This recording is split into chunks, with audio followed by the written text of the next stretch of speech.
হাই friend, সকলোকে পুনৰ স্বাগতম জনাইছোঁ আমাৰ চেনেলত নতুন এটা ভিডিঅ' লৈ। আজিৰ ভিডিঅ'টোত মই এটা ৰেচিপি ভিডিঅ' আপোনালোকৰ লগত শ্বেয়াৰ কৰিম। যিহেতু মোৰ চেনেলত মই এতিয়ালৈকে মাটন বনোৱাৰ ৰেচিপি শ্বেয়াৰ কৰা নাই, তো ফাৰ্ষ্ট টাইম মাটন বনোৱা এটা ৰেচিপি শ্বেয়াৰ কৰি আছোঁ। স্পেচিয়েলি মানে ঠাণ্ডাৰ দিনত কেনেকৈ বনাওঁ, মানে যিহেতু ঠাণ্ডা দিনত অলপ স্পাইচিকৈ খাই ভাল লাগে, চ' ভাবিছোঁ এইটো মানে মোৰ স্পেচিয়েল আৰু এইটো ঠাণ্ডা দিনৰ স্পেচিয়েল মাটনৰ ৰেচিপি আপোনালোকৰ লগতো শ্বেয়াৰ কৰোঁ। লগতে যদি আপোনালোকে ভিডিঅ'টো শেষলৈকে চাই যদি ঘৰত ট্ৰাই কৰে মানে মাটনটো বনাবৰ কাৰণে, যদি বনাই সোৱাদ লৈ চাই সোৱাদটো কেনেকুৱা হৈছে জনাবলৈ নাপাহৰিব। আৰু লগতে যদি ভিডিঅ'টো ভাল পায় তেনেহ'লে লাইক এটাটো কৰিবই। লগতে যোনে মোৰ চেনেলটোলৈ নতুনকৈ আহিছে প্লিজ ছাবস্ক্ৰাইব কৰি থৈ যাব। চ' ব'লক আজিৰ ৰেচিপি ভিডিঅ'টো আৰম্ভ কৰোঁ। মাটন আমাৰ প্ৰায়ে মানে বহুত দিনৰ মূৰত খোৱা হয়, আৰু যেতিয়া আমি ঘৰ যাওঁ আহিবৰ সময়ত যদি খাব মন যায় তেতিয়া আমাৰ লখিমপুৰৰে গোগামুখ নামৰ এটুকুৰা ঠাই আছে, তো তাৰে মানে মাংসৰ কোৱালিটিটো মানে গোগামুখৰ মাটনৰ কোৱালিটিটো বৰ ভাল হয়। চ' আমি খাব মন গ'লে তাৰ পৰা কিনি আনো, আৰু আজিও এই মাংসখিনি মই গোগামুখৰ পৰাই কিনি অনা আছিলে। তো বনাবলৈ এয়া ষ্টাৰ্ট কৰিছোঁ। কেৰাহীত তেল গৰম হ'ব দি তেজপাত কেইখিলামান ঢালিলোঁ। তাৰ পাছতে তেজপাতখিনি অকণমান ৰঙচুৱা হ'লতে ইয়াতে মাটনখিনি দি দিলোঁ, আৰু মাটনখিনি মই এতিয়া সম্পূৰ্ণ মানে পানীখিনি শুকোৱালৈকে ভাজি থাকিম। আৰু কম জুইত ভাজিছোঁ দেই, একদম হাই ফ্লেমত দিয়া নাই। আৰু বহুতে হয়তো জানেই চাগে যে বজাৰত যিখিনি কিনিবলৈ পোৱা যায় মাটন সেইখিনিত পানী ঢালে, কিয়নো অকণ চাগে ওজনটো বেছি হ'বৰ কাৰণে ঢালে বুলি জানো। চ' সেই পানীখিনি শুকোৱালৈকে মই এইখিনি ভাজি ল'ম, আৰু ইয়াতে মই নিমখো এড কৰিছোঁ।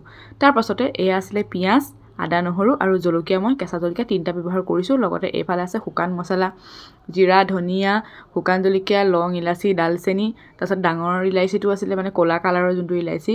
তাৰপাছতে আছিলে আপোনাৰ ষ্টাৰ এনিছ, জাইফল, এইখিনিও অকণমান অকণমান দি এইখিনি মই গোটেইখিনি পেষ্ট কৰিম। আৰু মাংসৰ পৰা যেতিয়া পানীখিনি একেবাৰে শুহি নাইকিয়া হ'ব তেতিয়া ইয়াতে মই দিছোঁ পিঁয়াজখিনি। আৰু চাগে সকলোৱে জানেই যোনে মাটন বনাইছে যে মাটনৰ যিটো কোৱান্টিটি হয়, মানে মাটনৰ যিমানখিনি পৰিমাণ হয় সিমানটো পৰিমাণৰ যদি আমি পিঁয়াজ ব্যৱহাৰ কৰোঁ মাটনত, মানে অলপ পিঁয়াজ বেছিকৈ লাগে, তো তাৰ সোৱাদটো মানে আৰু দুগুণ হয়, খুব সোৱাদ এটা ওলায় মানে মাটনৰ পৰা।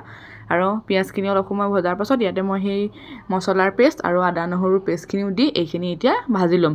লগতে এতিয়া মই এড কৰিছোঁ ইয়াতে হালধি আৰু নিমখৰ পৰিমাণটো আপোনালোকৰ পচন্দ অনুসৰি ব্যৱহাৰ কৰিব। এয়া কম জুইত মই এতিয়া এইখিনি ভাজি থাকিম ভালদৰে মছলাখিনি মাংসত সোমোৱালৈকে। তাৰপাছতে ব্যৱহাৰ কৰিছোঁ 2টা বিলাহী। মাটনত মই বিলাহী ব্যৱহাৰ কৰোঁৱেই। আৰু আলু নোহোৱাকৈতো আমাৰ মাংসৰ মানে কোনো মাংসই মানে কমপ্লিট নহয়। চ' বজাৰত যিটো নতুন আলু ওলাইছে, নতুন আলু কেইটামান ইয়াতে এফাল কৰি দি দিছোঁ। লগতে মিক্সি বাতিটোৰ পৰা অকণমান পানী মিক্স কৰি এইখিনি ইয়াতে ঢালি দিছোঁ আলু অলপ সময় ভাজিবৰ কাৰণে। এয়া ভাজি এতিয়া হৈছেগৈ। এয়া কালাৰ লগতে গোন্ধও বৰ ধুনীয়া ওলাইছে। এয়া এতিয়া ব্যৱহাৰ কৰিম পানী, গৰম পানী দিছোঁ। আৰু মই প্ৰথমতে কম পানী দি কম জুইত ভালদৰে উতলি মাংসখিনি সিজিব দিম। যিহেতু মাটন বনাবলৈ অলপ টাইম লাগে মানে সিজিবৰ কাৰণে। আৰু লগতে বহুতে মাটন কুকাৰত বনায়, মই অৱশ্যে বজাৰৰ পৰা যোনটো মাংস কিনি আনো সেইটো কুকাৰত নবনাওঁ। মাংসত হুইচেল লগাই সেইটো মাংস বনালে মই ইয়াৰ মাংসৰ কোৱালিটিটো অকণমান বেছি কিবা ভাল মানে সোৱাদটো ভাল নালাগে। সেইকাৰণে বজাৰৰ পৰা কিনি অনা মাংসটো মই কেৰাহীতে বনাওঁ। কিন্তু যদি গাঁৱত বা ক'ৰবাত মানে ঘৰত কটা মাংস হয় সেইটো কিন্তু কুকাৰত ৰান্ধোঁ। এয়া কম পানী দি মই এইখিনি ভালদৰে ঢাকোন লগাই এতিয়া সিজিব দিছোঁ। আৰু প্ৰায় হৈছেগৈ। আৰু মাংসৰ জোলটো মানে গ্ৰেভিটো আপোনালোকৰ ইচ্ছা অনুসৰি ৰাখিব, কিমান মানে জোখত আপোনালোকক লাগে। মোৰ অলমষ্ট হৈছে, ইফালে আহি গ'ল টেষ্ট কৰিবৰ কাৰণে।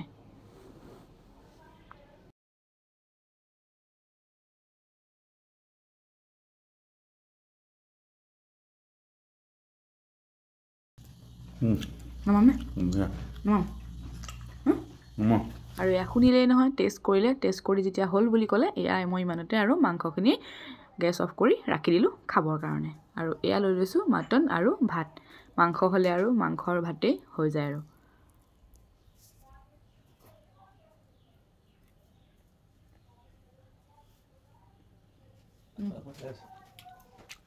মজা